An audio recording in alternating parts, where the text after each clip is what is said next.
Right, now we're going to demonstrate how the actual rollover mechanism works.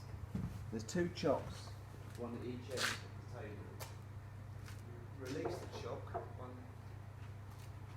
2, and then the table can gradually roll over. As you can look, it just about clears the floor, just about a minimum